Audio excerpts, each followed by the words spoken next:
We just You want to skip? just keep the 20 seconds. Okay, Facebook. Welcome. Tracey Walker here. And guys, we've got something special that we're going to be doing this evening. And of course, Josiah's in the building, right? We got a few people. We got Cassandra in the house. We got Dana.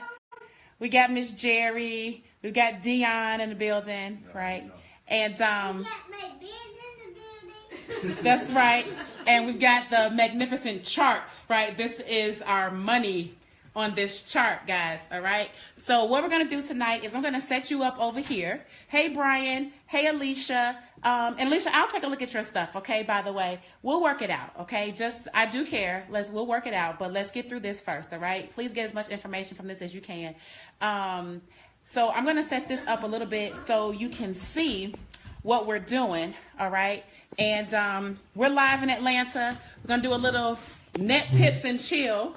We've got some pizza and some soda and stuff like that, and we're gonna do some trading. So you know, you don't have to look any particular way to trade, okay? I'm not in a business suit or anything like that, but what we're gonna do is we're gonna show everybody how to, you know, start leveraging these charts and how to start reading them, all right? So let me turn the screen around. Dion is gonna sit here and make sure we're good, all right?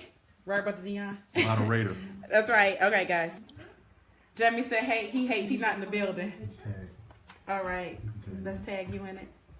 Tag David Briscoe. You want me to tag you, David? No, don't bring him on camera. No, okay. Here we go. He said, don't bring him on camera. All right. So we're going to set this like this. And then, Deanna, if you see any questions or anything like that, I'll be happy to answer that stuff. Cool. And we'll kind of just go from there. All right. So we're going to start at the very beginning, all right, which is first understanding just the basics of what's going on. Like, it looks like it's a lot, but we're only focused on a couple of things. The first thing is the pair. So you guys see this right here, right? So your pair is your two currencies that you're matching against one another. Now I know, Ms. Cassandra, you're completely brand new, right, to all of it. So I'm going to stop me if you need me to, but I'm going to do my best to kind of break it down so that you can follow along, all right? So you have pairs. You cannot trade with just one currency. Okay. You have, as you're buying one currency, you're selling the other simultaneously. Oh. Okay. So you've got to have two. Okay. Right. So if you're going to have the U.S. dollar against the Mexican peso, then if the price is going up, then so whatever. Okay, let's start like this. So you got GBP, JPY. Great British Pound, and the Japanese yen. That pair together. Whatever the first pair is called the base pair. The base pair is ideally like the stronger one, okay? But what happens is that if you're buying the GBP, JPY, what that essentially means is that the Great British Pound is going up, but simultaneously the Japanese yen is going down. Okay, so if GBP JPY is going up, what that means is that the British pound is getting stronger, but the yen is weakening. So it's the Great British Pound of green? No, the candles represent just whether price is going up or price is going down. Okay. So the green means up down. And the red means, and that's just my colors on my chart. Okay. You can make these colors whatever color you want if you customize your own chart. Okay. But for me, I like green mean go and red means stop, ideally. But in the Forex market, you make money going up or down. So it's not like the red is bad, the green is good, or vice versa. Okay. So that's what. So you can see the British pound, Japanese yen. You can see the actual the letters here, the initials here, and then you can see that it says 60. 60 means 60 minutes. So it's an hour chart. Okay. So you can do 5-minute chart. You can do a 15-minute chart. You can do a 1-hour chart. You can do a 4-hour chart. You can do a 1-day chart. You can do a weekly, or you can do a monthly. Okay, hold on. Josiah, please stop. Please stop. Come out from over here. No, stop. Thank you. And so the thing is, each of these, based on the number chart that you're using, like this is a 1-hour chart. I'm going to switch it to a 4-hour chart. But Because on a 1 hour chart, what that means is that each candle represents 1 hour. Okay. 1 hour. If this was the 4 hour chart, each candle will represent what? 4 hours. 4 hours. So it would take 4 hours for one candle to form. If you're on a daily chart, how long would it take one candle to form? A day. Right? And the weekly, how long would it take one candle to form on a weekly chart? A week. So usually you have the big banks, they're trading on weeklies and monthlies because they can hold trades. They're dealing with billions and billions of dollars. They can hold trades for a month, 5 months, 6 months, and it won't bother them. Right. We're retail traders. We don't want to sit and wait on our money for 6 months. Right. We want to make our money in an hour, Yeah. 4 hours, maybe a day. All right. But we're not looking to wait years for our money. Okay. So usually retail traders, if we're talking about swing traders or intraday traders, that usually means that you're looking for your trade to go from where you start to your profit point in roughly, a day to 3 days, 4 days, somewhere in there, okay? Maybe a week, okay? But that's probably the extent of it. So we're talking about maybe the hour and the 4 hour charts are the ones we're mainly dealing with. Okay. The 15-minute chart and the 5-minute chart are really for what we call scalpers. Hold on, Josiah, come on, sit down, Punky. Let Dana learn. She's in school, okay? This is school. This is mommy school. This is mommy school. It's mommy home. It's mommy home, it is. Okay, so 15-minute, 5-minute chart are what we call scalpers. And so each candle represents 5 minutes. So that means that the market, your perspective of the market is that it's moving in 5-minute intervals, which means you can buy in short or sell in short periods of time, right? So it's really more advanced because you've got to know what you're doing to move that fast, right? Versus, if you just take your time, you can analyze longer, you take in. And so some people like to do intraday or swing trading because you might take a little longer, but you get more pips, right? And I think what pips are, you get more versus sometimes you're just doing 5-minute charts. You might still get a lot of pips, but in a short period of time, but you gotta know what you're doing. That's the thing. So we don't really recommend scalping to the new person. Do people do it? Yeah, they do. You can't stop anybody. It's their money, right? You can't stop anybody. But what we're saying is, if you talk about risk and people lose a lot of money. Well, yeah, because if you're playing around in a 5-minute chart and you don't know what you're doing, you're losing $20, $30, $40 every 5 minutes. That's crazy. Yeah. Versus, even if you lost $20 and you lost it in 4 hours, that's better than losing it in 5 minutes, right? Because now your psyche is messed up, right? And so that's the whole thing with that.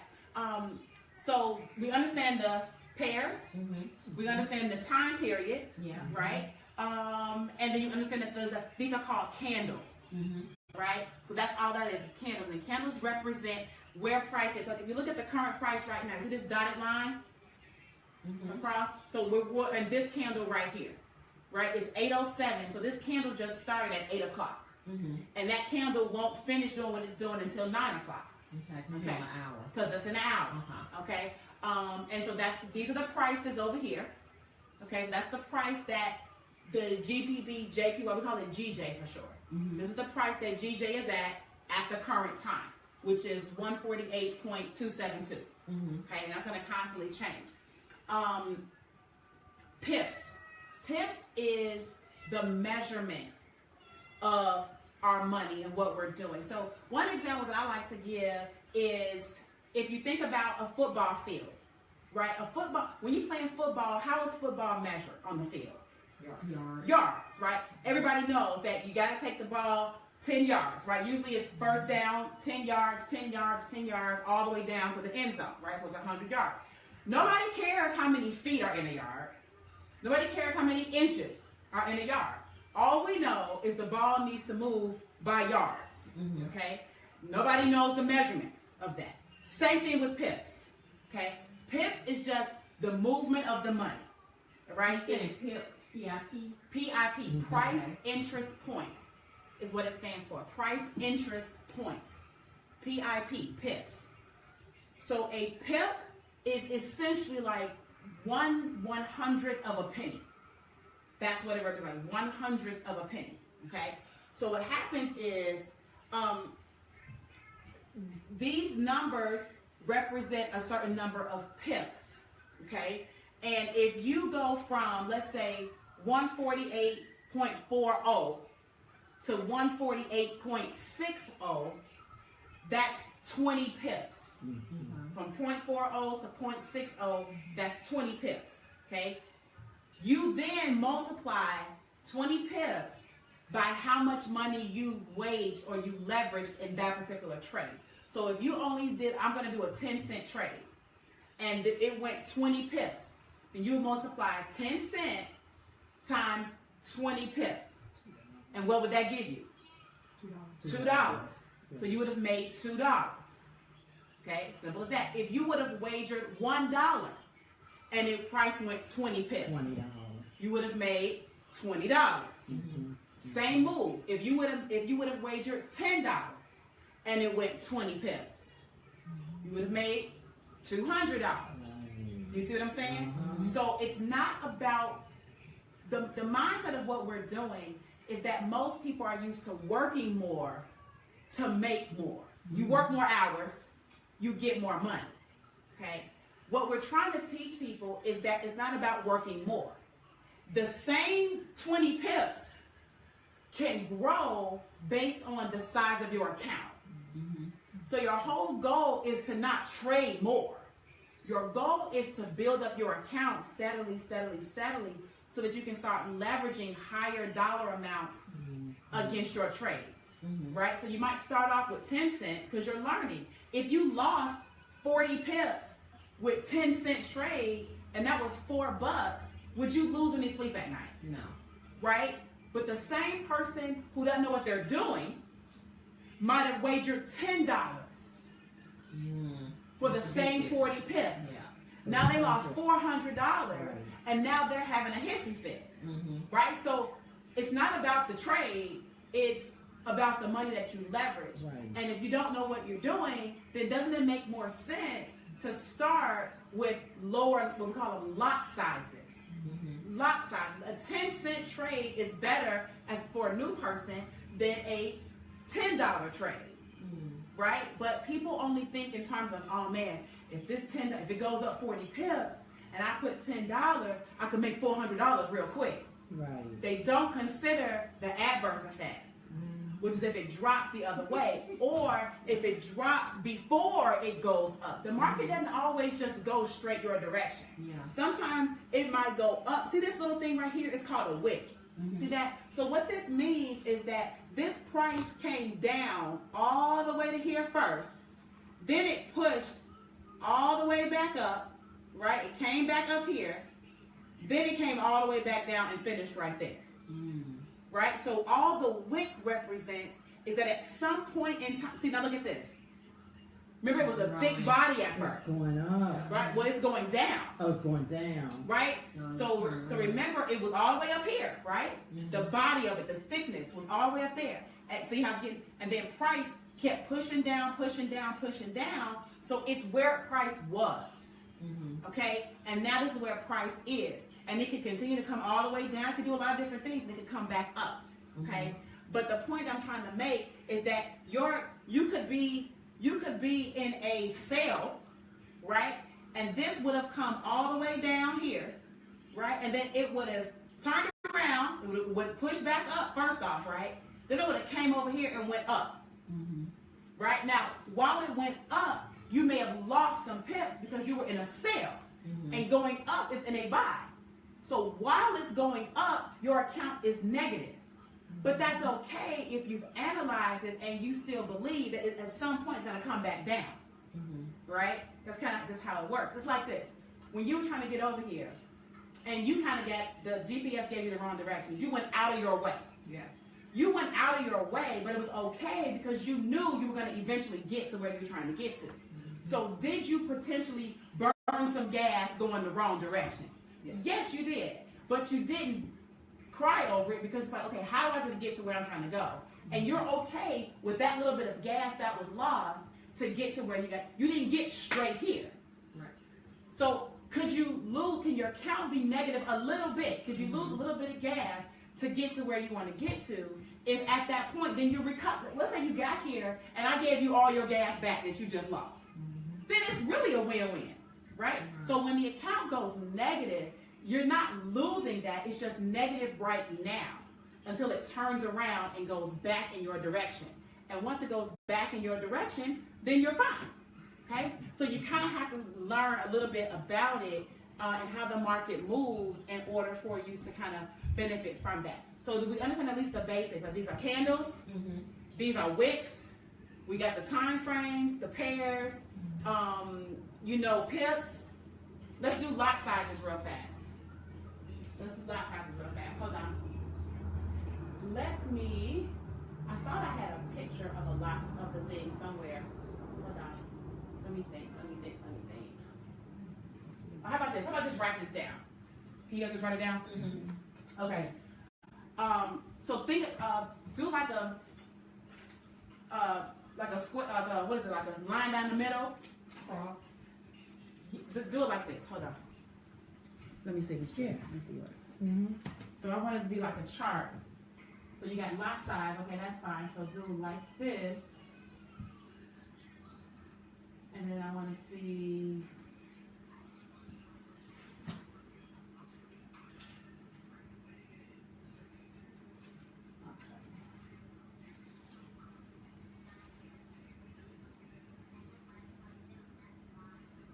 Okay, like this.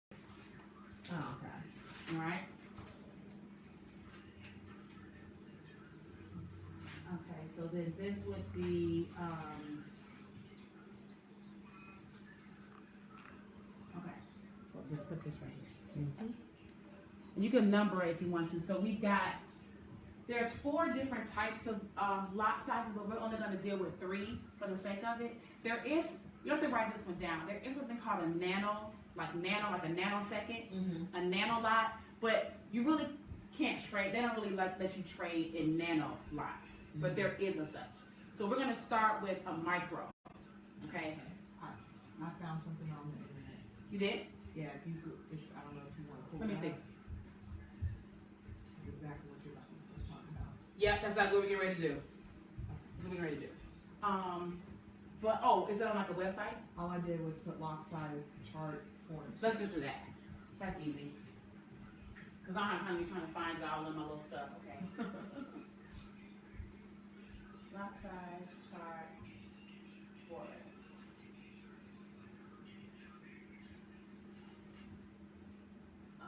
And then I clicked on images. Here we go. Okay, this is what I'm talking about. Well, that doesn't have everything I want. Hold on a second. That one you had was actually pretty good. Let's just do this one. That's probably the best.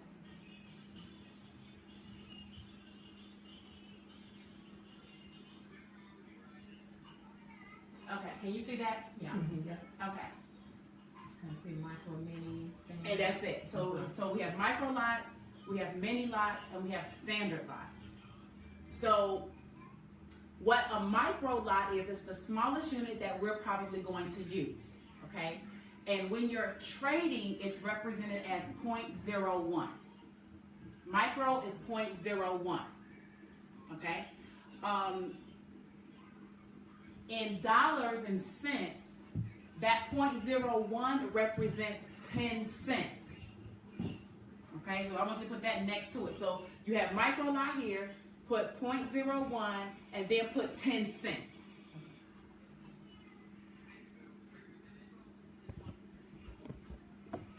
Okay? Then you have a mini lot. A mini lot is 0.1. And that's equal to $1. Okay? Then you have a standard lot, which is 1.0. And 1.0 is equivalent to $10. Right? Now, next to that, on the other side, I want, next to micro lot, all the way on the other side of where you have 10 cents, put $1,000, because that is what that's equivalent to in trading. Like, put it like this. Let's say you had a 12 pack of water or 24 case of water. That 24 case represents 1 unit. Right. Okay. That was like a standard lot, 24 pack. If you were to then take that down to a 12 pack, then now that would represent a half a unit, right? In terms of a half a unit, okay? So a standard lot is like the whole unit, okay? Which is equivalent to $100,000 in the markets. You might want to write that. So standard lot next to your, so next to your $10, that's equivalent to $100,000 in the market, right? So a standard lot represents $100,000 in trading ability, okay? The mini lot represents $10,000. And then the micro lot represents the $1,000. Okay, now why is this relevant? It's relevant because prior to the last 10, 12 years or so, you could not trade Forex if you had less than a net worth of like $3 million. Why? Because you had to leverage your own money essentially. So to do a standard lot, you need to put your own $100,000. I mean, your own $100,000 up. Okay. The brokers now are like, okay, well, we can open. If I come deregulation a little bit, we'll let retail people come in. You don't have to have a net worth of $3 million, and we will leverage. We will leverage what you do have. Okay. That leveraging is what they call leverage. So different brokers have what they call leverage. So in other words, a broker might have you might want to write this down too. 1 and then a colon, and then let's say 200.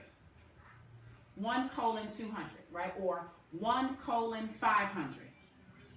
You see that? Yeah. Okay. Or you can do 1 colon 1,000. Right? Those are just examples. Different brokers have different things. Not all brokers will let you do a 1 to 1,000 leverage. Okay. But what that means is for every dollar that you put in your brokerage account, every real dollar you put in there, on a 1 to 200 leverage, the broker's going to give you $200. So for every dollar you put in, they're going to give you $200, right? Which means that if you start with a $10 account, you really now have access to $2,000. Right. You understand what I'm saying? So you fund your account, $10. The broker is going to give you 200 times your $10, which is now you have access to $2,000. With that $2,000, you fall in the category of a micro lot. You see that? Because the micro is 1,000, 2,000, 3, everything up to 10,000. Those are micro lots. All right? Which means that if you have the equivalent of $2,000, then what lot size should you be using if it's a micro lot? The 0.01? Yes. 0.01 or 0.02, 0.03, anything 0.01 to 0.09. Okay. Right? Because you're in the micro lot category. Right? Now, some brokers will give you 1 to 1,000, which means now you get more money. So for your same $10, they're now going to give you $1,000. So now $10 times $1,000 is $10,000. So your little $10 now has some weight. Right. Do you see what I'm saying? So that's why $10 is not a game in Forex. Do you see what I'm saying? It's not a game because it's giving you access to $10,000 with a 1 to 1,000 leverage. You now have the equivalent of $10,000 in the market. At $10,000, you are at a mini lot. Now you technically can place dollar trades, right? $1, $2, $3, $4, all the way up to $9 trades. Instead of the 10 cent. Instead of the 10 cent. So now that same you go 20 pips. Now you have access. You have a little bit leverage. You can now do times $1 instead of 10 cents. Okay, well, isn't $20 on a 20 pip move better than $2? Mm-hmm. Yeah, it is. Yes, fine. Right. So the thing is, that's what leverage does for you. Right. So is it a good thing? It can be, right? It can be because you have access to more money. But could it be a bad thing? Yes. Because the broker is giving you access to it, and the average retail trader doesn't know what they're doing. Mm-hmm. So we're going to give you as much money as we can so that you can leverage, because all you're going to do is lose it, mm-hmm. and we're going to get our money back, plus our fees and everything else. They're making money from the ignorance of the uneducated retail trader. Yeah. Okay? So the brokers, they're not losing anything by giving you that 1 to 1,000 leverage. You have everything to gain, but so do they. Okay? So this is why what we say called risk management is really important. That's why we're saying don't jump out there with these standard lots and these mini lot sizes and you don't know what you're doing. Because the brokers will gladly munch your money right in their pocket. Unapologetic. Right? You move on to the next trade. The other thing is the average person is, just think with me for a second. Most people go to work 9 to 5. They hear about Forex and they want to trade Forex. So what do? They go on YouTube and they try to learn all this stuff. And then they come home at 5 o'clock, wife is doing whatever or husband's doing whatever, kids are doing whatever, and they go in the office after working all day or go in the room, go where the computer is, they shut the door, they're under stress because they need the money for the car payment. They need the money for the rent. They need the money for whatever. So they go in there, they sit down, they close the door, and under duress, they're hoping to God that this trade goes up or down. And they're putting $10 lot sizes up there, right? And then that trade goes the wrong direction. Oh my God, they lose $1,000 in a heartbeat, right? Now they can't tell their wife or their husband they just lost $1,000 because they were scalping in a 15-minute chart. So 15 minutes ago we had $1,000, and 15 minutes later now we don't have $1,000, and now that's a problem, right? So what happens is that in addition to that, the market is set up for what they call, I didn't name it this, dummy traders. Right? Dummy traders. Which means that what we know, there's certain sessions in the global market, there's certain sessions, right? So starting Eastern time around 3 a.m., 2 or 3 a.m., that starts the London session, okay? It's called London session because the banks in London are now opening. It's 8 o'clock in the morning over there, right? They're like 5 hours ahead of us Eastern.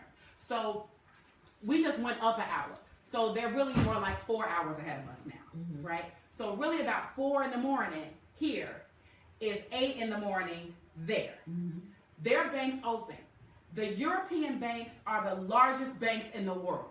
When big, huge governmental contracts are going through, or, currencies are, one country is doing something with another country, or huge orders of, automotive parts are coming from Japan over to the U.S. buys. They're usually going and processing through the banks in Europe. So they're processing a lot of global transactions, which means the market is moving a lot during the London session. So most people that understand that get up at our time, 3 and 4 in the morning, to trade in the London session. Okay? Now, if you're in London, then it's 8 o'clock. No big deal. Except for the fact that you're probably at work. So you can't trade during the time the volatility is happening. If you're here in the United States and you're Eastern time, you're tired because you got to be up at 6, 5 to get yourself together to go to work. So you miss it. My point, I'm trying to set the stage for you on why people don't do well. Okay? So you're asleep, the bank is open, and by the time you get up, the money that was going to be made has already been made for the day. But you don't know that You get up, you go to work, or you might get up around 6 or 7, something like that, right? Trying to look at something, rush job, go to work, and the only time you really have to do is when you come home from work. That's 5 and 6 o'clock. At 5 and 6 o'clock our time, that's the start of the Asian session.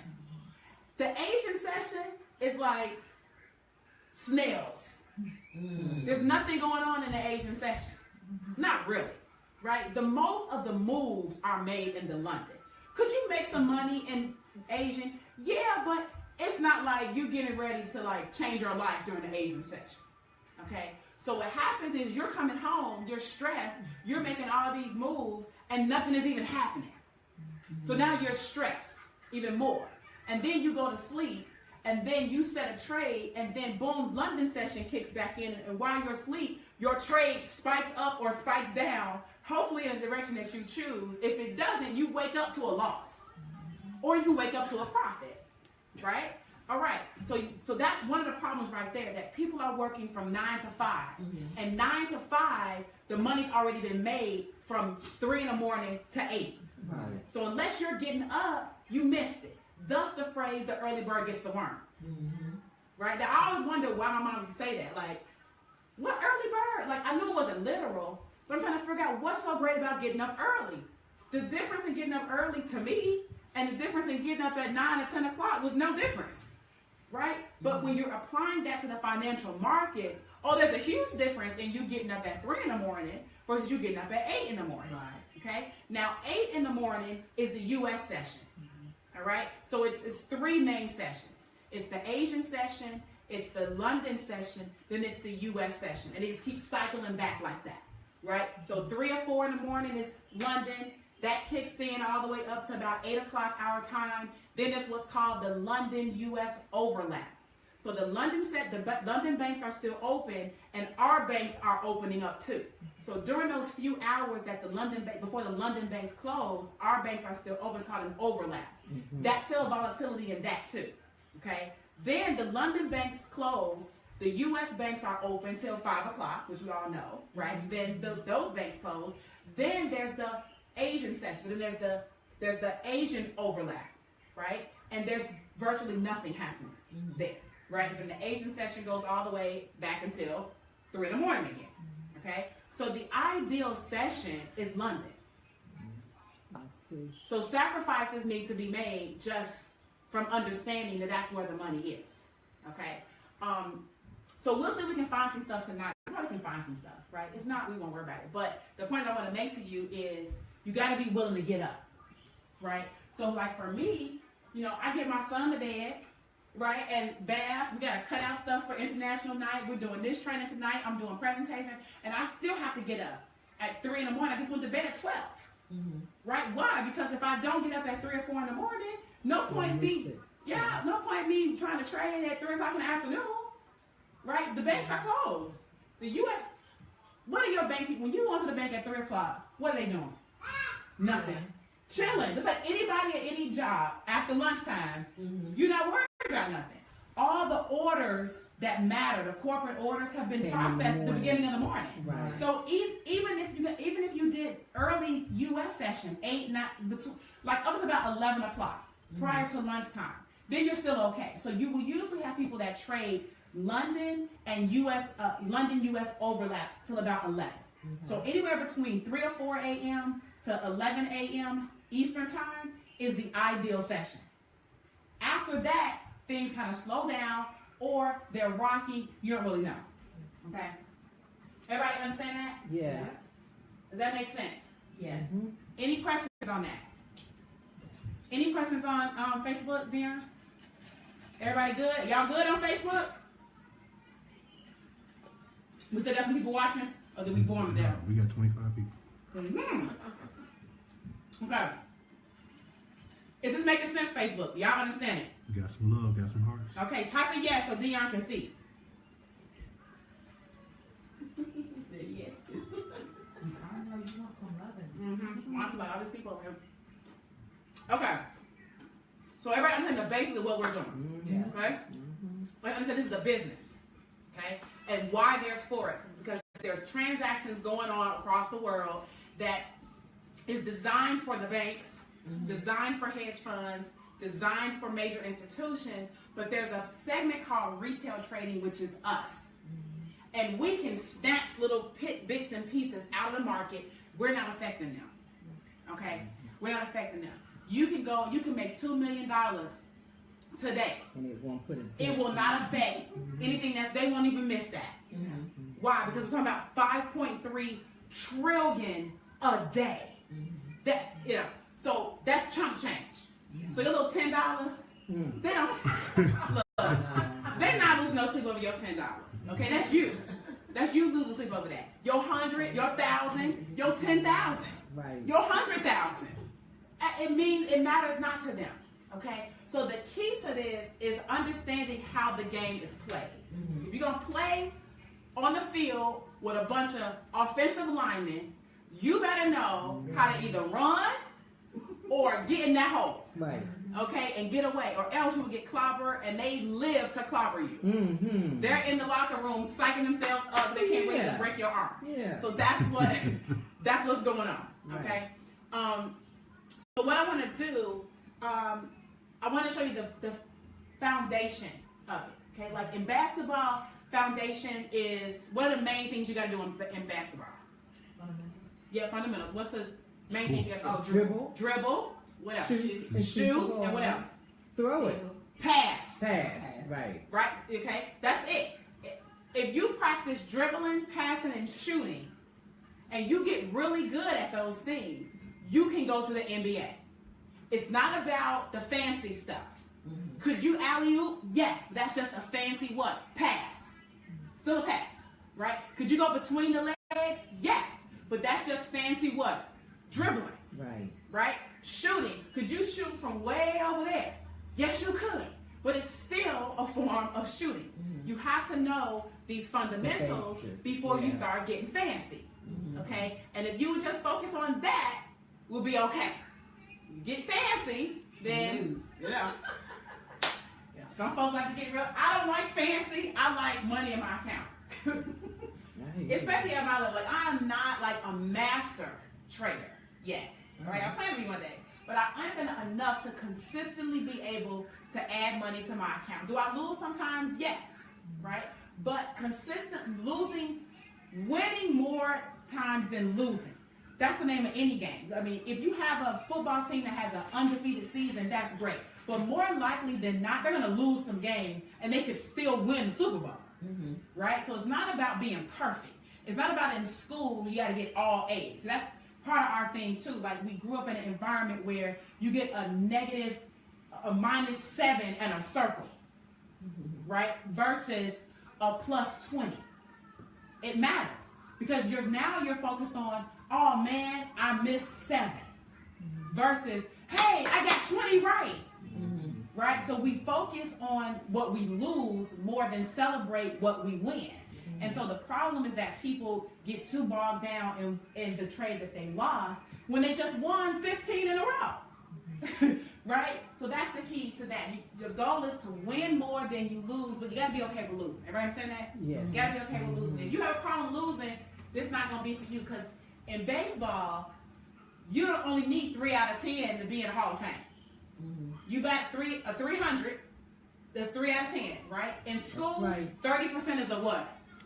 F. Yeah. But in baseball, it's Hall of Fame.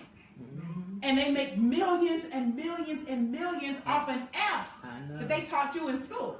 So they're not tripping off the 7 that they lost. They're focused on the 3 that they got. Okay, so I want y'all to think about that. That's why Tiger Woods can come back the way he does. Right. Because he don't think in terms of, well, I lost that. It's like, I made some mistakes here or there. However, I did this right. He always does that. Whenever they talk to him, he will focus on, he'll say what happened he could have done better with. But he never says, well, I lost, or so he can come right back after being all the way down here. Now he's up here somewhere. Just like waiting to make that impact, right? Okay. So what I'm going to do now, I'm going to go to the 4-hour chart, okay? The reason I go to the 4-hour chart is because the 4-hour chart gives you a little bit better view of the overall picture. I want you to think about like this. If we were in an airplane 10,000 feet in the air and we looked down over the city of Atlanta, we could see a lot more. If we came down and we were in a hot air balloon, you were still over the city of Atlanta, but you can't see as much. It's more of a zoomed in, right? Now, if you're up here on the 3rd floor of my building and we're still in Atlanta, all we can see is the pool. Okay? So when you go down to the 5-minute chart and the 15-minute chart, 5-minute chart is like we're sitting down there on the side. You don't really see that. All you can see is what's right there. But when you get to the 4-hour chart and the 1-day chart, that's more like your 10,000-foot perspective. You can see more of the pattern. Okay? And if you can see more of the pattern, then you can make better decisions zoomed in within the pattern. Right? So usually what happens is we go to the daily chart or the 4-hour chart to mark, what we call mark up the chart. So we want to find the trend, right? Or what's going on. We want to see what direction the market is going. Is it going up? Is it going down? We want to see the distance between like the high points and the low points, right? This is a high point, this is a low point, right? We want to see what that is. Or from here to here, right? Or from here to here, right? We can see that. If we were on a smaller chart, then that would only represent probably this versus this. I got it. Right? And we want to see that because we're making an analysis on something. Right. So we need to know the overall view, and then we can hone in. And so all you did was go up there and click on 4H.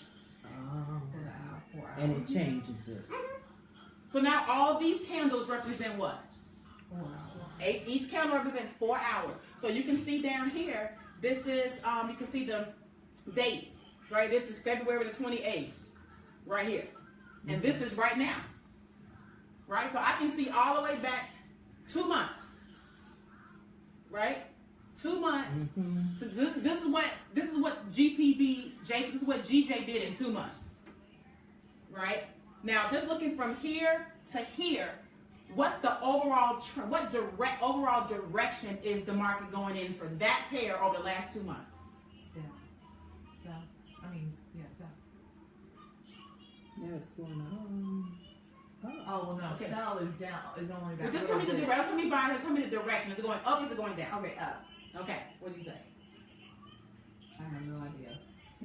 Just looking at it. Are the candles going up? Red, man. Don't look at colors. Okay. Look at direction. Direction. Look at direction. What direction is it going? Is the market from here to here, the overall direction is up or down? It's up.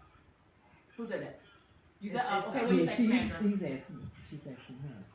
I have no idea. You don't know. Okay, No. but Jerry, what do you say? I say up. Okay, Dion, what you say? It's on slope going up. It's going up. See, now look, Cassandra, look at this. Right? It's going this way. Oh, okay. Right? Don't look at colors. Okay. Look I at gotta the get a different direction. color. Okay. Yeah, those are her colors. Right? Those because So those you colors can can make change. it. Yeah. But that's why we need to draw what we call trend lines. Okay. Because let's say, for an example, you looked at that and right off the bat, you didn't know that. Should you be trading and you don't know what direction the market going in? Okay. Do you know people go out there and they start trading and they don't know what direction the market is going in? So that's crazy. That don't make the market risky. That make you kind of crazy to be putting your money out there. You don't even know what you get in your car and you don't know whether you're going forwards or backwards. Yeah. That don't make driving risky. That means you don't know what you're doing. Right. Right? So it's overall going up. From here to here is overall going down, right? You can see? So this is why we need to see a bigger picture.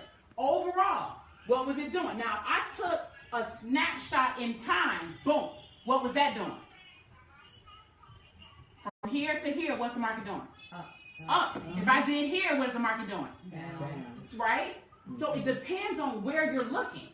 But overall, it's up. That's why you need that 10,000. Okay. Do you see what I'm saying? Yeah. So if I'm only looking here, then boom, if I knew this, if I could analyze my chart, I could have potentially made money from here all the way down to there. Right. Right? If I knew. I could have made money from here all the way to here. Right? And like I'm in this trade right now where we're making money from here down to here. Right? Like those 3 candles. Let me look at it, by the way. Where's my phone? Right over here. Come on, GJ. No, that's mine. That's mine. Oh, it's yours. You can open that up and like, where's my trades? I know. Look, I'm like on the history and it's blue. I'm okay. Dang. Josiah. He has it. I saw him with it. Josiah. Putting in trades. Josiah got his mama phone putting in trades. Oh, he gonna be doing that too. Gonna sneak and do it. I did. I charged it. See, whenever I can't find my phone, I know. Here, Pooh, you can use your iPad. I charged it. Same YouTube. Oh yeah, he's been quiet. Whatever he's doing, let him do it. He is quiet back there. This can be scary. Oh, he's crying because she took the phone. He's tired. Oh no, that's that fake one right there, isn't that? No, he's tired. Look, down to 6%. I charged my phone all the way up. Okay. So. Where your charger? Portable. I got one over here. I got one over there too. So that's okay. So now we're down to 22.62. But what I'll do is I'll show you guys this in a second. But anyway, okay. So what I'm going to do is I am going to move I'm going to erase all these drawings, okay? Just so I can start over and show you guys. Right? Clean chart. Right? Clean chart. So you come to a chart, this is essentially what it might look like for you. Right?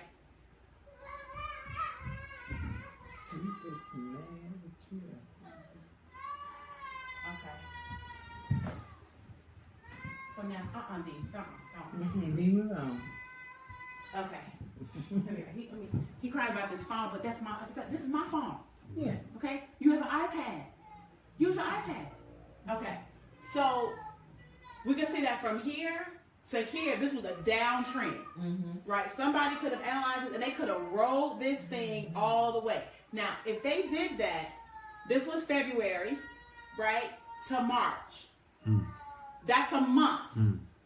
Now, if you were in that trade and you held this trade for a whole month, that would be okay, right? If you held it and you're in profit, okay? Because now your balance isn't increasing until you close your trade, but you have equity, right? So let's say you have $100, and now you start profiting. Now you have an equity position of $200. Equity position of $300, right? Equity position of, let's say you had a potential to make $500, or it could be more, right? I'm just guessing, $500.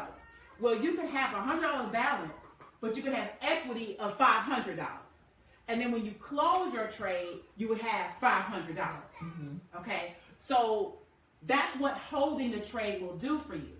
Okay, now, do we like to hold the trade for a month? Well, you can if your account size is large enough to do that. Because if your account size is not large enough to do that, that's tying your funds up where you can't make any other trades if it goes negative on you. And they'll close it out. And they'll close it out if your margin gets too small. Okay? So it's just like this. Like our CEO says, Chris Terry, he's like, let's say that you had a store. And in your store, it's the middle of the summertime, and you decide you're gonna inventory your store with ice. Do you think people will come into your store and buy ice in the summertime? Yes. So you're turning over your money fast, right? But if it's the summertime, and now you're selling, hot cocoa, then what's gonna happen to your inventory? It's gonna sit. So if you don't have the money, if you don't have the leverage in your account, you just got stuff sitting tied up when you can't use it for a whole month. Oh, yeah, I got it. If your account is large enough, then that portion can be sitting, but you can still be turning over other trades faster than a month. Yeah, if you have the money. If you have the money to do it. Yeah. Because if you have all your money tied up in that one trade, and then you can do. So you might, ideally you would, you might get to here, you might close out. Right? And he's got a piece of candy or something.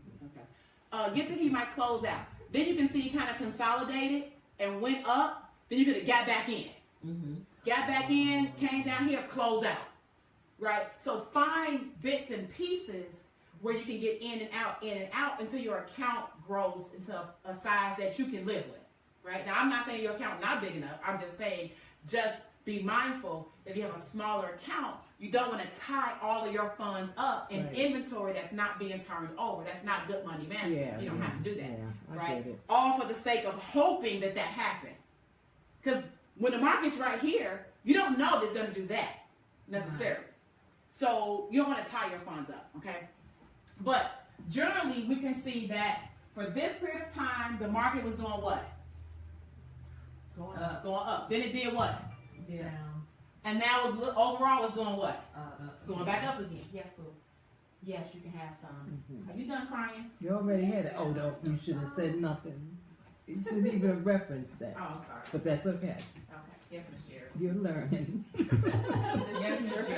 Yeah, because all you did was, you gave some energy life to to it. that. Yeah. Okay. Instead of just Beat down. ignoring it, acting like it didn't happen. Okay. So what a trend line is,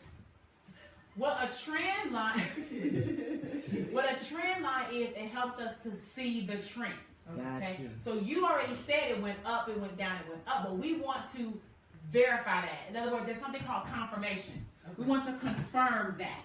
Okay. So we're going to draw a line that represents this downtrend, right? We're going to draw a line that represents this uptrend.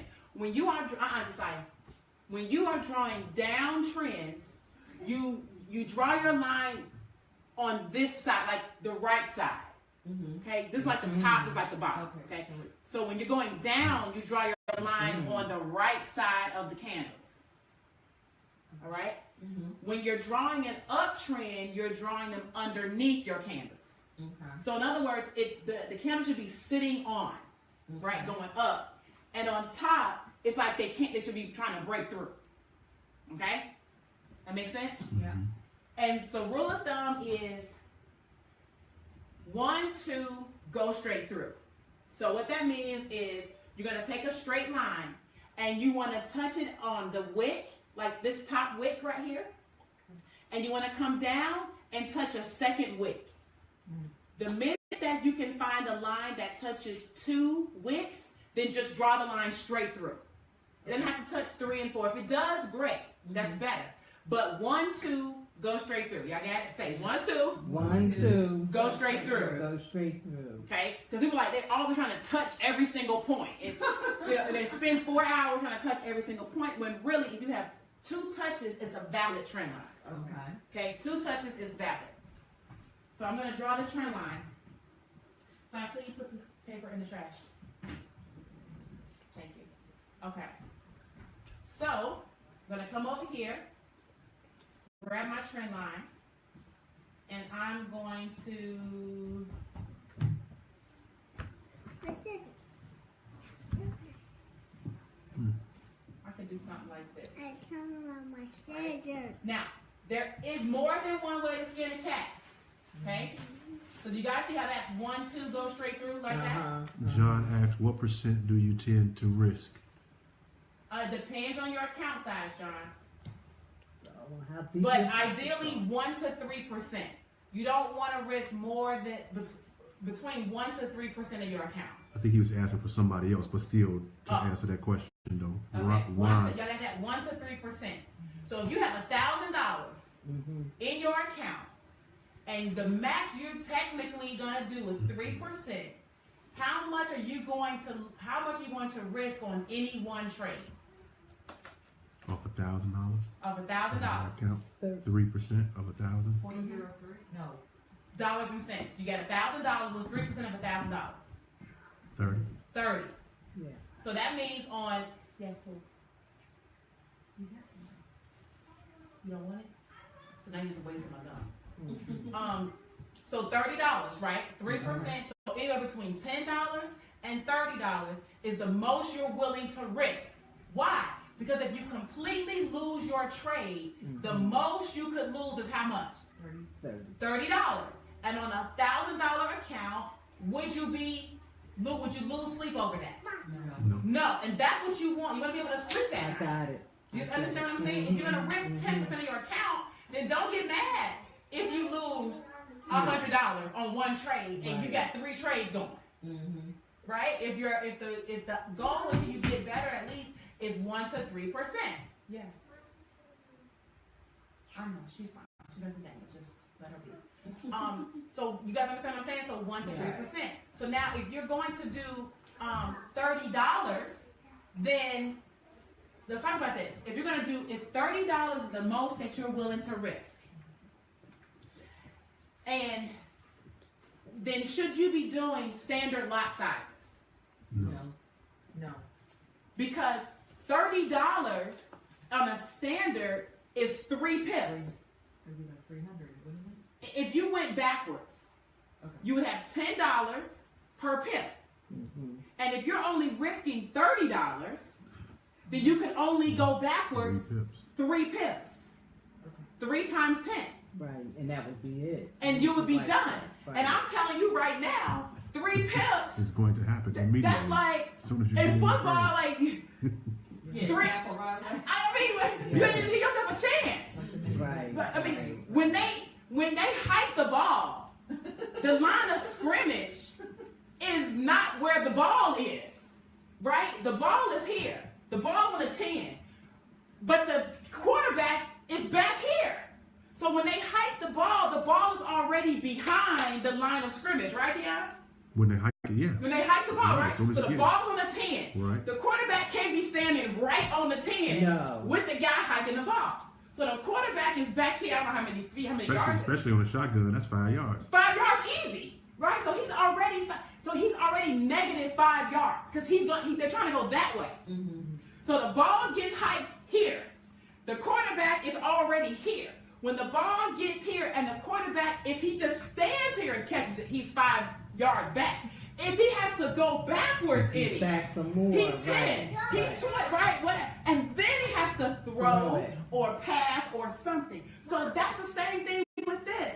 You might go back a little bit and you only get yourself 3 pips. Yeah. You done. Right. You might as well not even trade. Okay? So standards is a no-no if you're only going to risk 3%.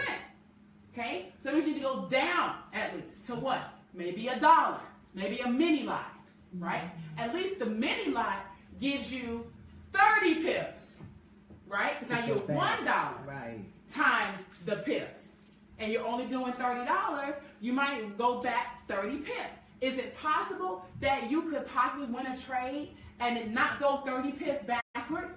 Very possible, depending on how you analyze your chart. Right.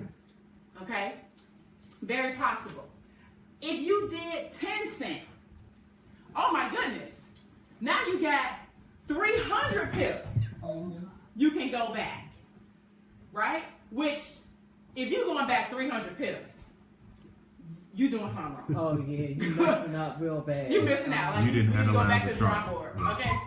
So the idea is to just do that math real fast, right? So if you're gonna have a $1,000 account and you're only gonna risk 3% of your account, that's $30, then you probably need to be in the mini lot area. Just because. Which 2 points did you touch on the chart? Which 2 did you touch? I'm gonna draw another line too, but I did this top line and this line right here. Why not the second one? This one right here? Yeah, this one? Yes. I'm gonna show you why. Okay. But you can do that. It's not wrong to do that. I'm getting ready to do it. But hold on. But what I'm saying is the way that it's really taught is like this. Oops.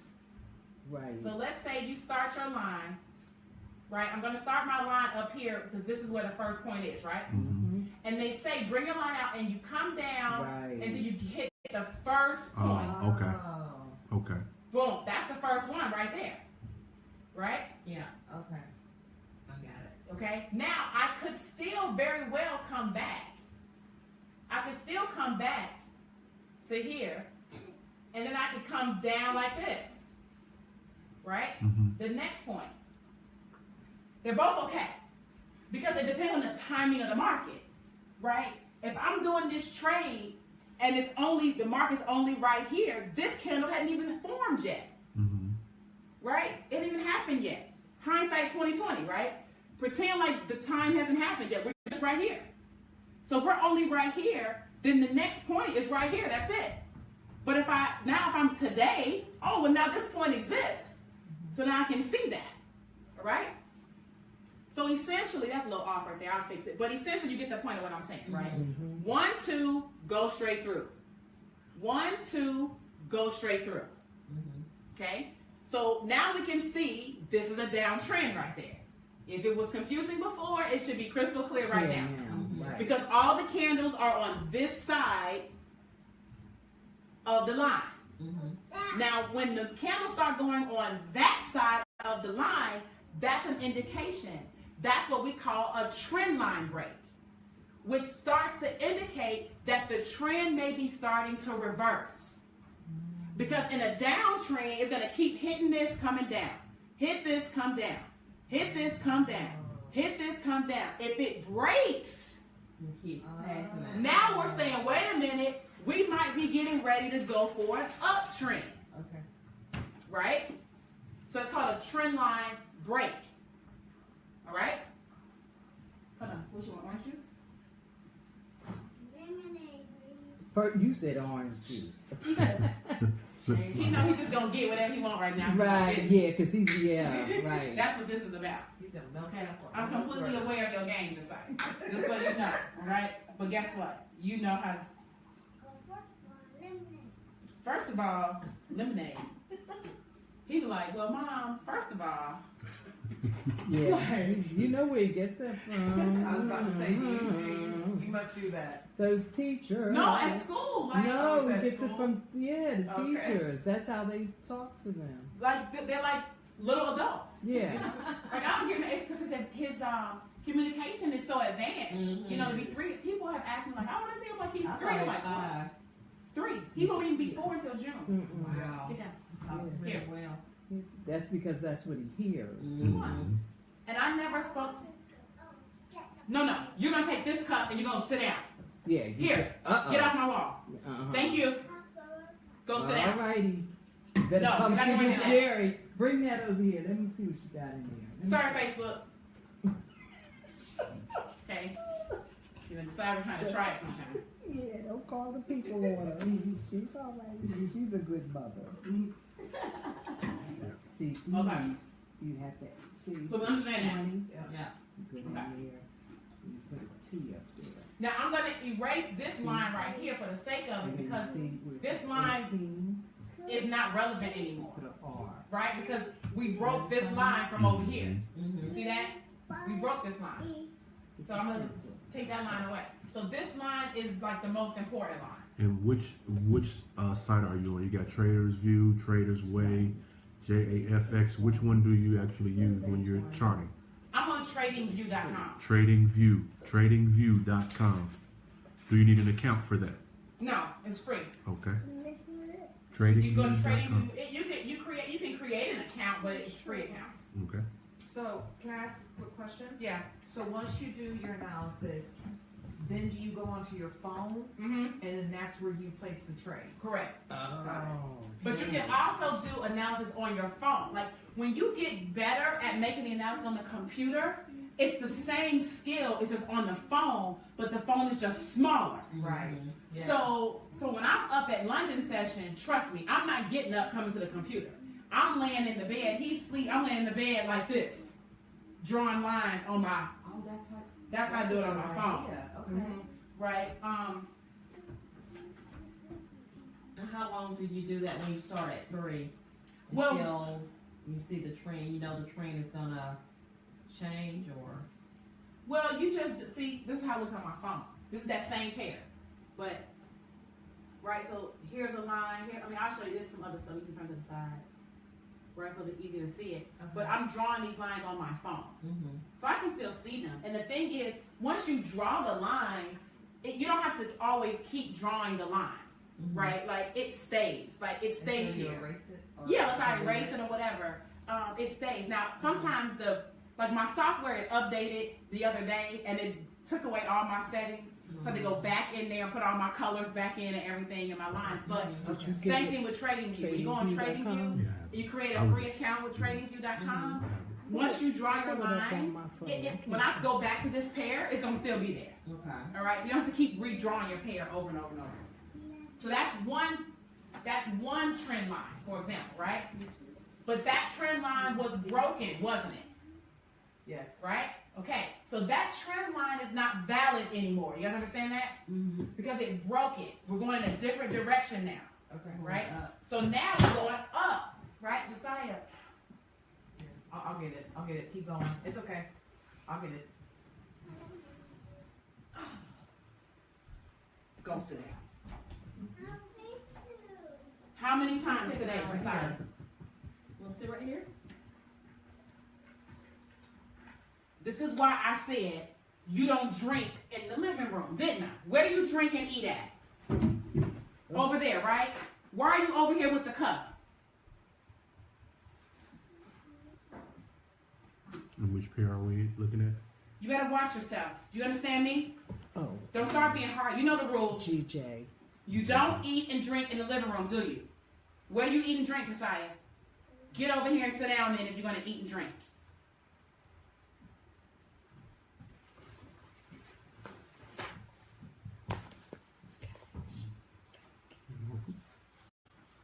You're doing too much.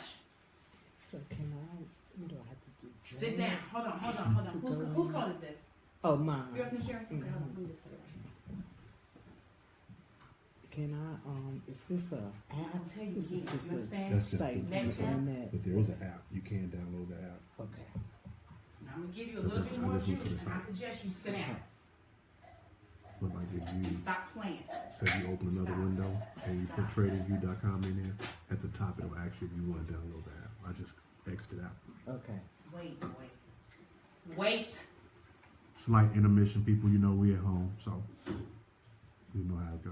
She's a mom as well as a business mom, as well as a Y'all get to trainer. see behind the scenes why, sometimes I done forgot the call starting at 12 o'clock. This is what happens. Thank you, Dana. Look, because he had just filled some earlier. On the phone with Dana, but then I was like, I'll get it. Oh my God. So this is the second time in just an hour or hour and a half that we doing too much.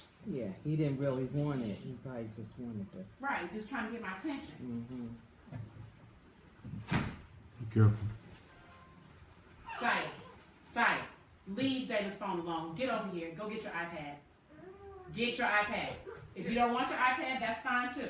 Your iPad is so much bigger, Josiah. Okay. Our phones are so small. All right. So this. Oh, you don't. Okay. Okay. Well, then you're not gonna get nothing. Okay. So we'll grab another trend line, and then this time we're gonna do the same thing, right? So what do? We come up, 1, 2, go straight through, Okay. right? Y'all see that? Mm-hmm. Okay. So now where we are right now is that the price is respecting this trend line. Respecting meaning bouncing off, right? It's touching it, it bounced off. Here it whipped, it came down, but it bounced off. When a candle closes below a trend line or above a trend line, that's different. Close meaning, hold on, let me make it bigger.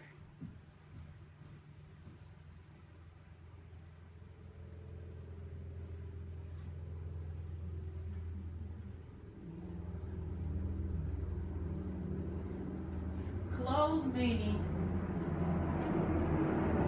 you see how it's squared off down here? Or squared off at the top? That's closed. Okay. If it's green, that means price went up and then the candle closed at the top. If the candle is red, that means it went down and the candle closed at the bottom. Wherever the wick is. Not where the wick No, is. it's closed. That's where price went down to, but then it came back up. Okay. And wherever it's squared off, Oh, the square part. Okay. that's where it's closed. Okay. Okay? That's where it closed. So then the next candle always starts where the last candle left off. So you can see like right here, it squared off here, green started here, and it went up, right? Then it came back down, boom, next candle started here, went up. You see that? Okay, like stair steps, all right? So this price is going up, up, up, up, up. It came down, it touched it, but it bounced off, right? It did whatever it did. It tried to push through, but it didn't. So that's a wick. That's a wick. That's a Touched wick. Yeah. It pushed through, and then it said, not strong enough to break through the sit. Like that's a floor. Like it's almost like if I kind of put a hole in the floor, but I didn't fall through the floor. It's a hole there, but I didn't fall through it. Okay, so it's that same thing. I pushed, but I came back up. Now this candle is coming over, and it's possibly trying to do something. We don't know. We gotta wait. It's 4 hours till that whole candle starts. Oh, okay. Right? 4 hours for that candle. And that's a support line that you just put there. No, this is a trend line. That's a trend line. This is a trend line. Okay. The trend, the direction. Is the market going up? Is the market going down? Or is the market going sideways? There's only 3 directions the market can go. Up, down, or sideways. Okay. We want to trade when it's going up, and we don't mind trading when it goes down. We do not want to trade when it's going sideways. This is not making up its Are you mind. making any money if you're going like this? No. There's no money to be made right there. We're either climbing up or we're climbing down. Sideways, we stay away from that. Okay? So how do we know what sideways looks like? Well, it's very clear. I mean, once you start kind of putting your eyes on stuff, you can kind of see it a little bit, right? But look, like from here to here, right? Nothing. Now, let me go back. The indication of a trend is that you have a higher high and a higher low, right? So here's a high, right? Here, before all of this started to happen, price came up and then it went down. See this high right here? Then it went down, right? So that's a high, right? Then it came down and it formed a low, right?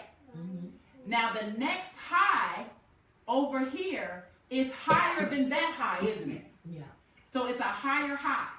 And now this low is higher than this low, isn't it? Yeah. And then this high is higher than that high, right? So a higher high and a higher low, all right? So that's right in here. But if you look at the overall trend, here's the lowest low here, right? The next lowest low is here. Or the next highest low is here, right? So we've got a low, we've got a high, right? Then we got another low, then we got a high. Then we got a low, then a high. But they're increasingly getting higher highs and higher lows. Right. That's an uptrend. That's an uptrend. Okay? Let's come back over here.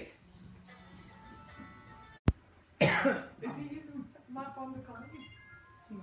That's his Yes, dad. because he got a phone. He No, has a his phone dad now. is calling. No, he's on my phone watching toy reviews. Okay. Okay, that's fine. Yeah. Let's just see. That's his dad calling him. Okay, so now this is our downtrend. A downtrend is lower highs and lower lows, right? So here's a high. Isn't this high lower than that high? Okay, then here's a low. Isn't this low lower than that low? So we're increasingly creating highs, but they're lower than the previous high. We're still having lows, but they're lower than the previous low. Okay? So higher highs and higher lows represent uptrend.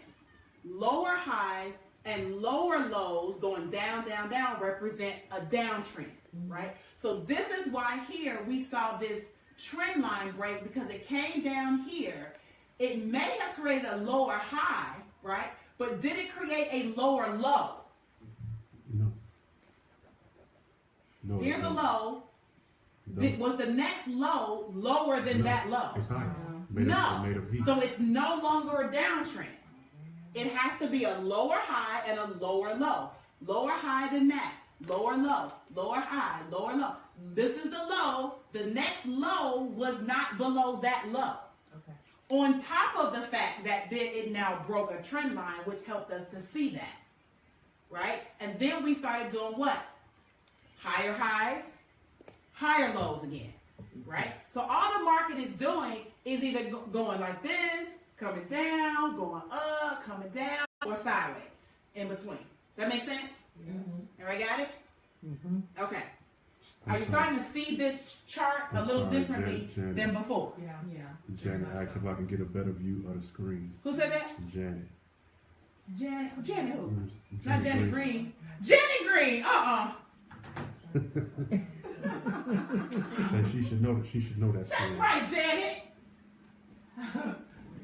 You know this stuff. This kindergarten stuff, Janet. Okay. Maybe she's asking for the newbies, probably. Oh, maybe. Well, y'all got to join the team, okay? I'm just kind of showing you, but Right. I mean, I can't make it, your Dolby Digital sound and, front row seat, all that. Popcorn. Popcorn, okay? What can I do for you on Facebook Live? All right. Let me stop. So where we are at current price, because we're always concerned with where price is right now. Mm-hmm. Okay? I drew this line so you could see it, and I drew this line, but all I care about is where price is right now. And I don't care what happened already. I care about where it is right now, Right. and based on analysis, where I am projecting, where I believe it may go. Okay? All right. So we got that. So the first thing we always do is draw our trend line. Y'all write that down? Step one, draw a trend line. Mm-hmm. Okay. Now, next thing we want to do is we want to do our support and resistance lines. Okay? They support and resistance. Support, Support resistance. resistance. So the trend tells us the direction, but the support and resistance tell us where price likes to hang out. Right? So in other words, floors and ceilings. Right? So let's say we took a ball and we bounced it hard on the floor. That will be the floor. And if it bounced it hard on the floor enough for it to hit the ceiling, it would then bounce off the ceiling back down to the floor. Right? Mm-hmm. That's what support and resistance is. There is a floor. There's a point where it's a low that it's hanging out, and there's a point where it's a high hanging out. And price hangs out in these what we call levels, right? So levels, like up and down levels, like this, right? So we can see it's going down that direction, but going in that direction, where is it hanging out, right? Bouncing up and down before it breaks through. I bounce a ball, it hits the floor, hits the ceiling. Okay, great. How many times does that happen before there's enough strength for the ball to either bust through the ceiling or bust through the floor? Okay, so we need to find these floors and these ceilings, or what we call support, which is the floor.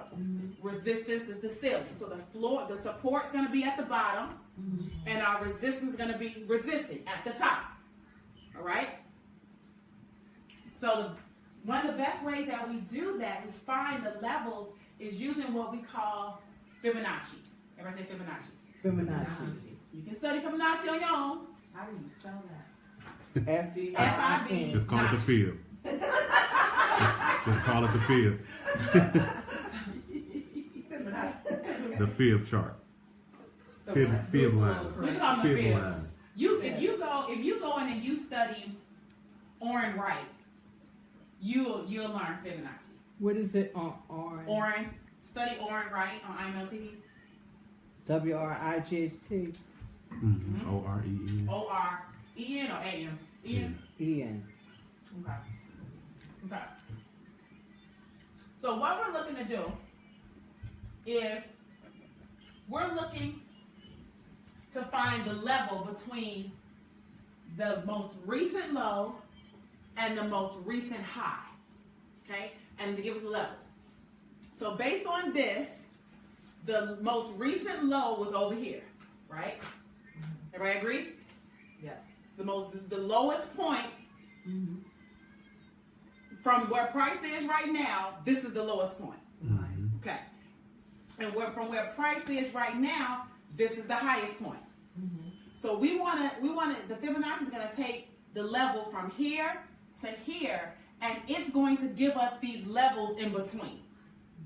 Okay? Y'all can study all that later. For what we're concerned with right now, we just want to see where the floor and the ceilings are. And it's going to give us that, and you'll see it in just a second. Okay. So I'm going to get this Fibonacci tool, and we're going to go from the lowest swing, the last lowest swing low, to the swing high. Okay? I'm going to come over here. I'm going to get my Fibonacci retracement tool, and I'm going to start at the lowest point, and I'm going to come over here to the highest point. Okay?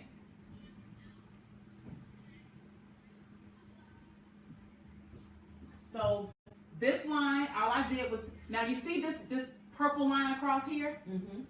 I'm lining that purple line up with the bottom of this candle, with the bottom of that wick. It's not necessarily that point with that point. We're not looking at that. All we're looking at, you see how this top line, this maroon line, this rose line, that line is at the top of that wick, right? It's technically, right? It's not touching. You don't have to touch it, but it's the same ceiling. It's the same height. You see that? Okay, you see this wick right here? See this green candle, this wick? Let me break it.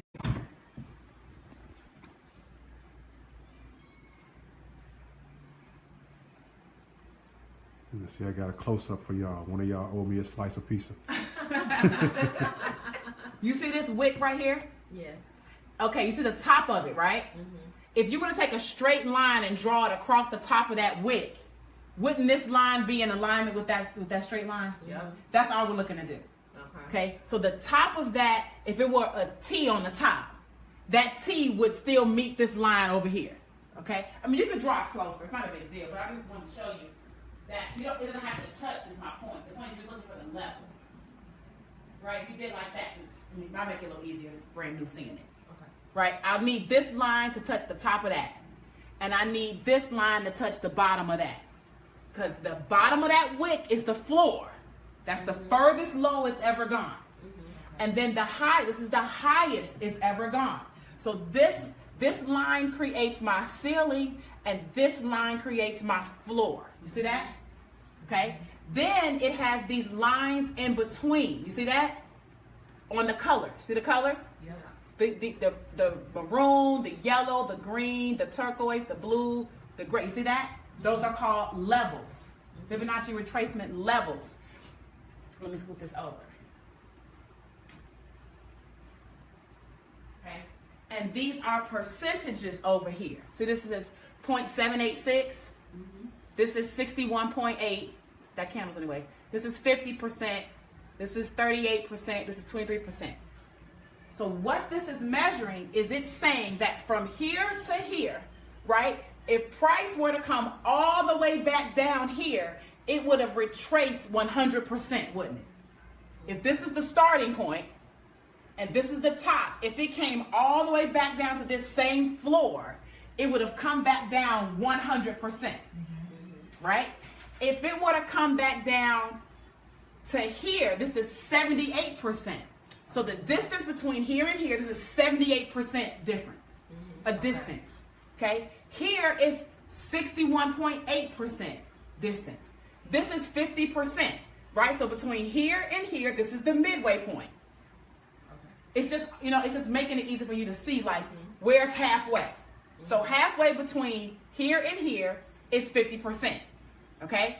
This is 38.2%, and this is 23.6%, okay? So those are the levels that you're looking at. Usually price falls in between those levels. It'll either hit 23.6 and bounce up, or it'll come down to 38, right? Or it'll come down to 50, or you see, it's gonna come to one of these levels, and you need to keep your eye on these levels because it's giving you an indication of what price is going to do.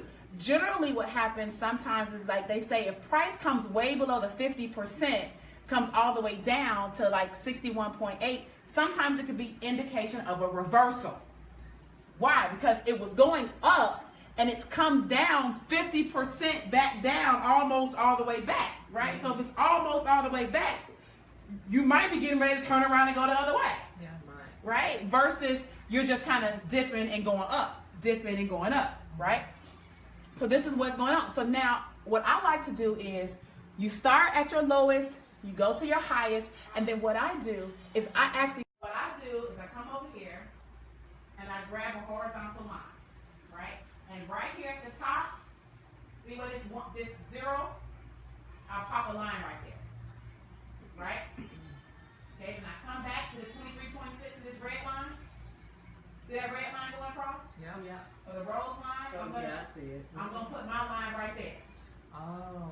Okay? I'm going to come back. See the 38.2% line? Yeah. Okay? I'm going to put my line right there. Right? See the 50% line? Y'all see it? Yeah. Okay?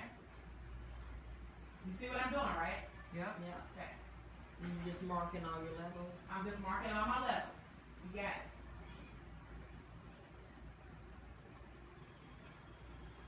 Because see, once you mark your levels, these are usually the levels. Like you don't have to keep adjust, you don't have to change them so much. You might adjust them because price is doing whatever, but usually price is always bouncing in between these levels to a certain degree. Okay? So once you have them, you pretty much have them. You might need to adjust a little bit, but you're not starting from scratch, is my point. Now, for the sake of time, I'm not going to label them, right? But for example, I will come in here, let's say I will click on this line, and I could put right here 50%, right? And now you see where it says 50% over here? Okay. So then when I take my Fibonacci away, I know that's a 50% line, Okay. right? So I'm not going to label it, but you guys get the point of what I'm saying, right? Yeah. Okay, so now what I can do is I can delete the Fibonacci's now, right? Okay. But my levels are there, and it's not so much mess going on the chart. So now I can see where the price is, like this is a ceiling, this is a floor. This is a ceiling, this is a floor, right? And I'm looking at the price in chunks, Okay. right? We're not trying to, that's what I'm saying, that's why this don't matter no more. All we focusing on is this over here. But we need this to give us our levels so we can see what blocks is price playing in right now. Okay. Right? So right now, we're in between this level and the 50%. Now you see how this line came, the wick, and it touched that 50% almost exactly. And then it pushed back up. So it's respecting that 50% line right now. Right? It won't push through. All right? So you see what happened was, so it pushed back up, it closed, and when it opened, it went up, right? It went up, and then it's doing what? It's coming down again. But it's not all the way. I mean, we got a couple hours, right? So it could do whatever. So it could potentially come down and respect it again. It could come down, it could do that. It could come down and push through. We don't fully know, right? But the idea is to chart this up because there are certain patterns that the market does. And it does the same thing over and over and over and over. Okay? So you see the importance of the trend line because now we're looking for it to see, but now we've got this 50% line and we've got a trend line. Right? So this price respected both of those things. Right? It's like this. It's like you're the mom and you got the dad. And the kid comes through and says, "Can I have a popsicle?" Right? Mom says no. Okay, kid got to respect mom. So mom comes over to dad. Dad says no. Kids got to back up. It's no popsicle today. Right? No popsicle today. But if I come to mom and mom says no, and then I come over here to dad and dad says yes, that changes up the whole game. Right? Changes up everything. So that's like these two lines together, the two confirmations, right? So it's respected the mom and it respected the dad, and it went back the other way. In other words, it did not come down and close below either of those lines. Okay? So that's something to note. When it doesn't really, when it respects that line, you know, you could consider that maybe, that maybe it's going to stay on an uptrend. We don't know, right? But ideally, the fact that it respected, see here, what did it do? This line right here, this level right here, It came down, it hit that level, turned around, bounced right back off of it. And it happens to be on a trend line. It respected the trend line too, didn't it?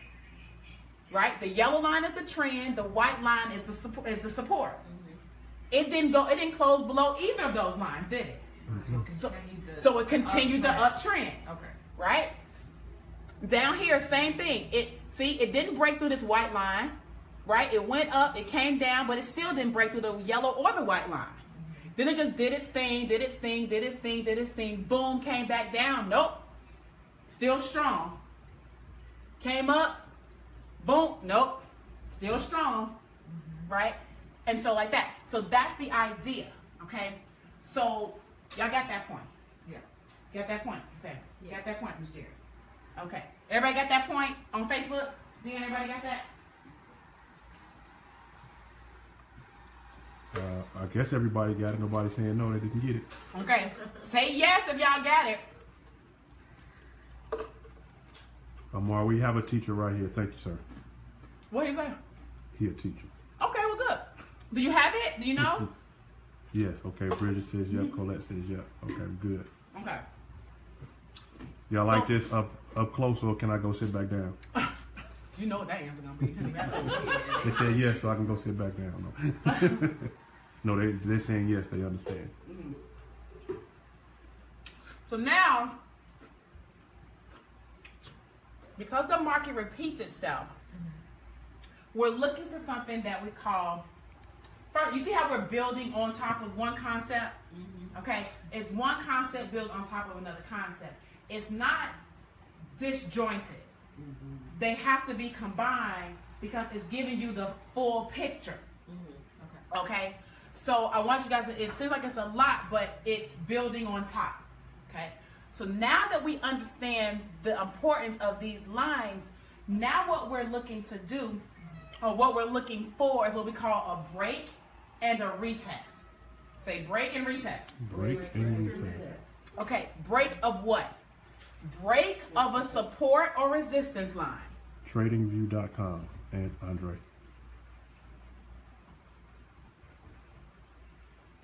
He asked where can review that chart.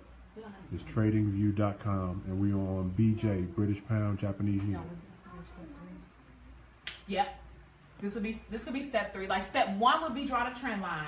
Step 2 is get your support resistance, right? Like your Fibonacci levels, right? And step 3 is like a 3A and a 3B.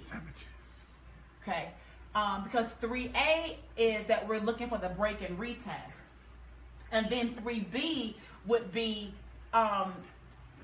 finding the points at which the break and the retest will kind of touch. He said, repeat who's the mama and who's the daddy as far as the fib line It don't matter. and the trend line. Whichever one. Yes. Yes. It doesn't matter. Whoever you want to be the mama, whoever. I'm gonna say the mama is the yellow because we the sun.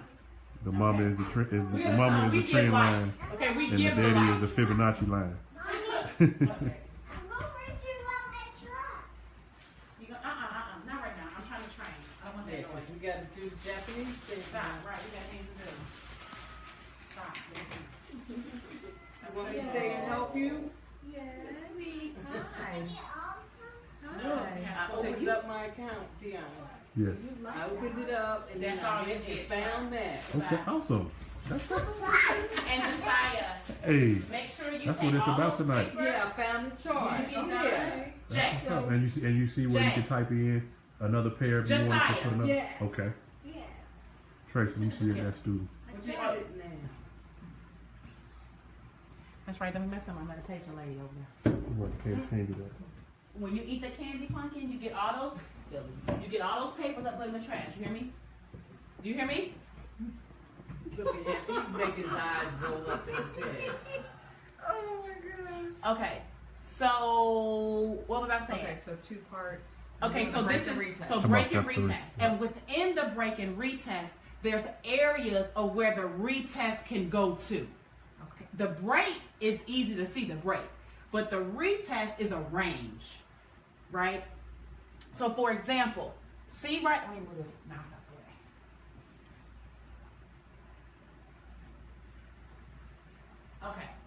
So for example, we've got this level right here, right?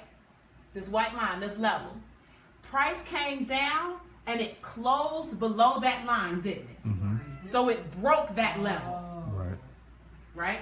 It broke that level. Then what did the next candle do? It came back, it went up, and it retested that line that it just broke. I see You see it, Miss Jerry? You see it? Yes, Miss Jerry, see it? So the candle doesn't have to Okay. form all the way there, as long as the wick can break it. But there's a range of where the wick could go. Right. Mm-hmm. The wick isn't always going to necessarily touch the line. It may touch under. Mm-hmm. It may touch the line itself. It may go above. There's a range, and I'll show you how to kind of identify that range as best we can. All right, or one of the, I can't say as best we can, but ideally. All right. Okay. So the point is, it broke that line, didn't it? Yep. It broke that Fibonacci level, and then it closed. It has to close for it to break. It cannot be a wick and break. If it wicks, it respected the line. Mm-hmm. If it closes, it broke the line. Okay? So it broke the line. Then the next candle went up back past the line and respected the line underneath, right? Because it broke down. So now it's like me dropping down to the second floor. Mm-hmm. When I drop down to the second floor, if I'm a ball, then I'm going to go down, I'm going to hit their floor, and I might bounce back up to their ceiling, which is my floor, but how far I come back up varies on the strength of how fast I went down, right? The velocity, the speed at which I went down depends on how hard I'll bounce off that floor and bounce up, okay? So that's kind of the same thing. So it, boom, it came down, right? And then it did what? It stopped and then it bounced back up, but it didn't just go right to the ceiling. It broke through the ceiling a little bit. But then it respected the ceiling and it came back down. Right. Okay? So then, okay, fine. And then it did what? It came all the way back down here. Right? Fine. Then it came back up and then it closed up there. Okay, fine. But it still closed under the line. Right? The next candle said, I'm going to try to go back through this line again. So it turns around and does what? Goes back up again. Right? And then it doesn't get it. It comes back, then it pushes all the way back down almost to the next level. Right? Mm-hmm. So this candle broke and these two candles retested. Okay? So it broke, it retested once, and it retested twice. Now, can I retest it as far as telling you that it's no longer in an uptrend? It's now. Well, we're not starting to thinking about trend anymore. Oh, okay, my bad. Now we're just talking about, okay, is this going to be a potential sale or a potential buy? That's what I meant. My Yes. apologies. Yes. The fact that it's now going down. Correct. Right? So it's going down. Because see, now this was going up. Right. Right? And then it wasn't breaking. It broke going up. See, this green candle it broke this level and it broke that level and closed up here. Then this candle came down and did what? Broke this level and it potentially retested that zone. Because what I mean, it's a zone, it's an area, right? So it didn't hit the line, but it's the line plus a top and a bottom. I'll call it a sandwich. So you think of the meat. Think of the line as the meat. And you got a top layer of bread and a bottom layer of bread. Anywhere in there is the area that it can retest. And it counts. All right, it's invisible right now because I haven't drawn it for you, but that is probably in the area. That's probably the top bread, that's the meat, and this is the bottom bread down here. So that little sandwich area qualifies, okay? So it came up, it broke this level, it came back here to test this level, okay? And then we did what? It bounced off and went back. It went back. It broke this line again, right? Now, it already tested this level this time. So now this candle comes back and it breaks this line a second time, right? And then what is this candle? It comes and it retests this line. See, here it didn't really retest this line. It retested that line. Do you see that? The wick came, this candle came down and it retested the first level it broke, which was this one, right? Then it went back up, it broke this line again, Now this candle came back and retested this line. It's like it's doing it in levels, right? It's levels. If it breaks 2 levels, then you want it to retest both levels before it continues on, okay? That's the pattern of what it does. It breaks one level, it retests that level. It breaks another level, it retests that level. If for any reason it does not retest the level, the goal is you don't enter the trade. Okay, so the idea is no retest, no entry. You understand what I'm saying? Because the retest serves as somewhat of a confirmation that it's getting ready to continue in the direction that it was going in. Right? So if you don't see a retest, then you shouldn't be jumping in any trades. Just randomly jumping in. In other words, people, we talked about the quote unquote the dummy traders, right? They see this candle blowing up like this. What's happening? Oh my God, price is going up, up, up, up, up. And the average person does what? They get in on this candle. And then what happened? It turned around. Right? So now because you don't know that and you're not looking for the retest, you mad now that you got in. And then as soon as you got in, it turned around and went the opposite way. Now you're losing money. Right. Well, You why got is in on the that? sale. Because you on don't the know buy. to wait for the retest. The strategy is no retest, no entry. So this candle blowing up like this means nothing to me until it comes back down and retests the level that it broke. Now when it comes back down here to retest the level that it broke, then I get in. I get in down here. If that red candle, if the wick would have came and touched that line, then you'd have probably had a trade triggered. Right, or my area. I would have had, it would have triggered anywhere in my sandwich. In the sandwich. Right, not just the meat, but the bread on the top.